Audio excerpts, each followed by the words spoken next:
The Sierra Health Foundation and their center actually work collaboratively in pursuit of health equity and racial equity across California's Central Valley.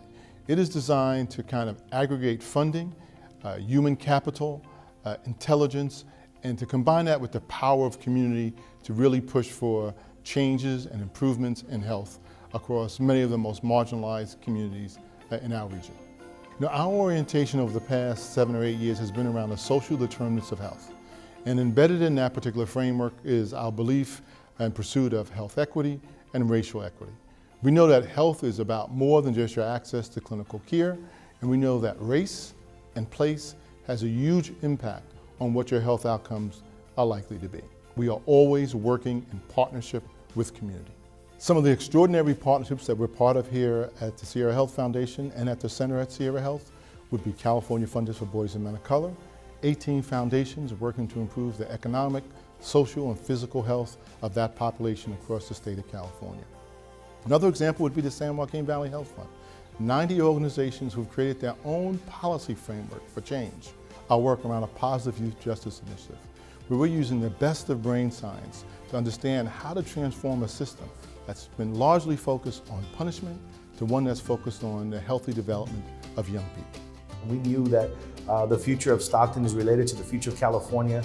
The center actually saw that long before a lot of other funders and philanthropists and actually acted on that. And really, as a result of that, we've been able to now exponentially grow the organization from where it originally was at. That has actually given us the opportunity to realize our vision for Stockton. There's a defining moment in our community that required all of us to lean in, from faith-based organizations to grassroots CBOs, community-based organizations, to foundations, to city, to the county, all coming together to respond, to stop our babies from dying, to stop third-party homicide, to be able to offer resources and services to moms that need some support in carrying their babies full term, right?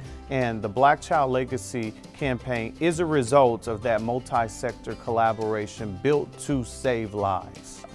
One of the greatest things the Black Child Legacy campaign is continuing to do is envision what resources, what services need to happen in order to get in front of saving lives and reducing African American childhood death. The various forms and health inequities that plague vulnerable communities are very important for us to prioritize and create community-led best practices around. So the Center at Sierra Health Foundation plays an integral role as a backbone intermediary support team. The Build Black Coalition comes out of a desire for there to be change in our community, a real authentic desire for there to be change in our community. Build Black absolutely was started because of the police shooting incident of Stephon Clark.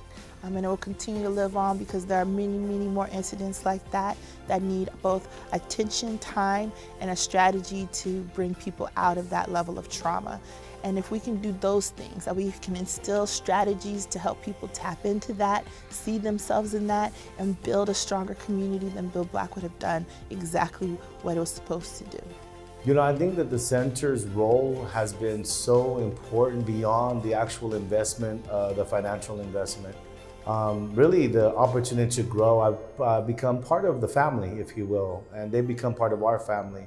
And so we have a reciprocal relationship. As a matter of fact, I can tell you so many different programs and trainings that we've been through that have actually gone above and beyond the actual dollars that have been invested. The actual human investment, the relationships with the center have proven to be the most, I think, important beyond the financial investment. And so what does the future hold for us? I think this is what we're most excited about, because over the past 4.5 years, we've learned a lot. Now we have the opportunity to deploy those lessons in new ways, to engage new partners, to expand both the depth, scope, and impact of our work as we go forward. And we, the collective we, all the funders, communities that we get to work with, the extraordinary relationships that we built with elected and other public officials, now we have the opportunity to drive for change that is deep, meaningful, and lasting.